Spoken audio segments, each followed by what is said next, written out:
Tingnan nyo guys, ang galing kumanta ni tatay. Si tatay nakalam na.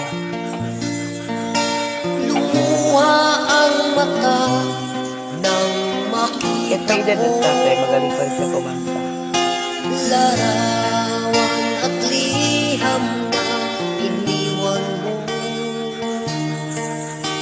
Ang masakit mahal nang mabasa ko, sabi mo limutin na kita.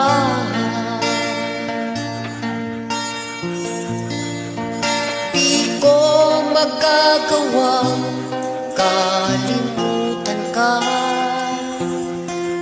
dahil walang ibang